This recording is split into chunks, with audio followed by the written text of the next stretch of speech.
All mass culture under monopoly is identical. Those in charge no longer take much trouble to conceal the structure, the power of which increases, the more bluntly its existence is admitted.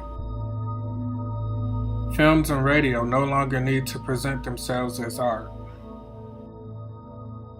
The truth that they are nothing but business is used as an ideology to legitimize the trash that they produce. In reality, a psycho-manipulation and retroactive is unifying the system ever so tightly. What is not mentioned is that the basis on which technology is gaining power over society is the power of those whose economic position in society is strongest.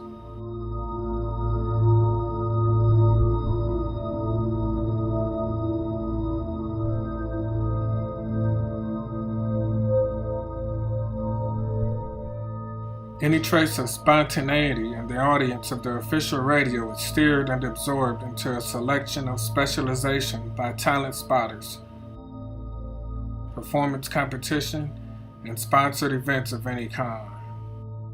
The talents belong to the operation long before they are put on the show. Otherwise, they wouldn't conform so eagerly. The mentality of the public, which allegedly and actually favors the system of a cultural industry, is a part of the system, not an excuse for it. The relentless unity of the cultural industry bear witness to the emergent unity of politics.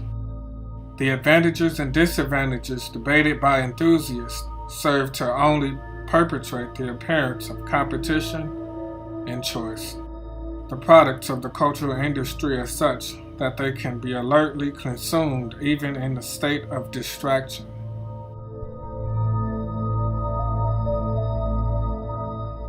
Something is provided for everyone so that no one will escape.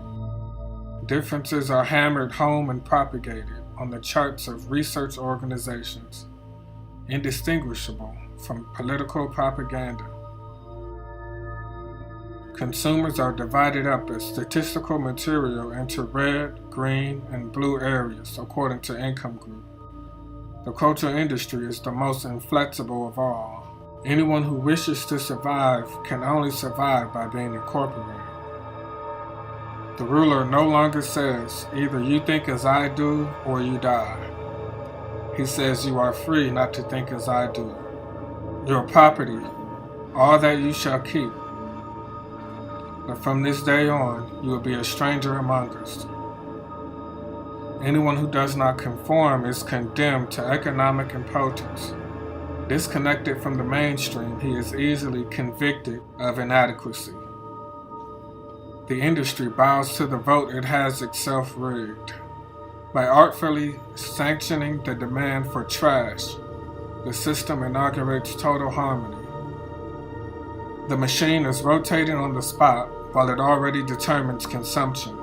It rejects anything untried as a risk.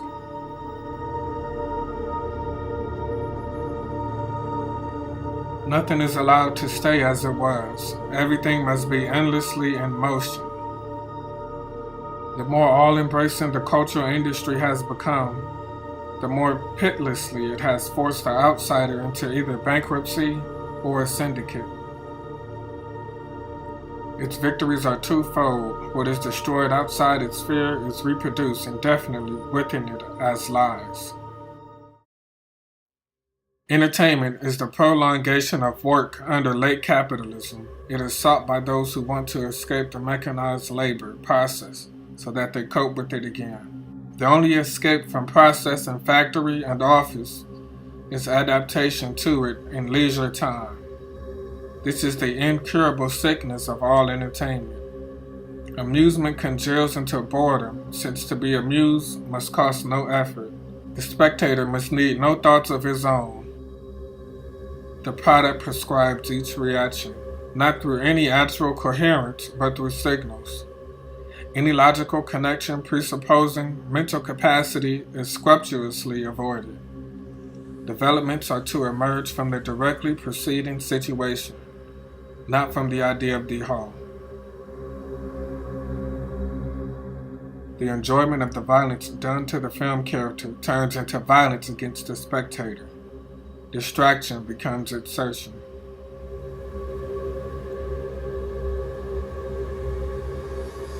No stimulant concocted by the experts may escape the weary eye. Even by the measure of the existing order, the bloated entertainment apparatus does not make life more worthy of human beings. Amusement itself becomes a goal. Taking the place of the higher values it eradicates from the masses by repeating them in an even more stereotyped form than the advertising slogans paid for by private interests. Even on those occasions when the public rebels against the pleasure industry, it displays the feebleness systematically instilled in it by that industry. Fortune would not smile on all, just the one who draws the winning ticket, or rather, the one designated to do so by a higher power. To be an outsider is the gravest guilt. In film, such a person is, at best, an eccentric, an object of maliciously indulgent humor, but mostly he is a villain and is identified as such on his very first appearance, long before the action requires it. The great helpers and benefactors of humanity, whose scholarly and scientific achievements have to be embellished by scriptwriters as simple acts of compassion, to wring from them a fictitious human interest. The emphasis on the heart of gold is society's way of admitting the suffering it creates. Everyone knows that they are helpless within the system.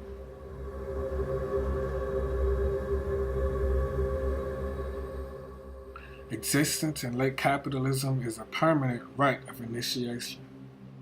Everyone must show that they identify wholeheartedly with the power which beats them. In their weakness, society recognizes its own strength and passes some of it back to them. Their lack of resistance certifies them as reliable customers. In the demand for entertainment and relation, purpose has finally consumed the realm of purposeless.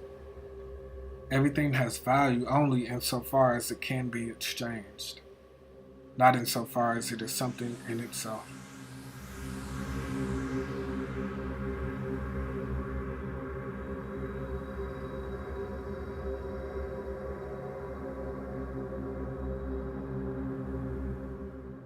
Countless people use words and expressions which they have ceased to understand at all, or use according to their behavior functions just as trademarks. The violence done to words is no longer audible in them.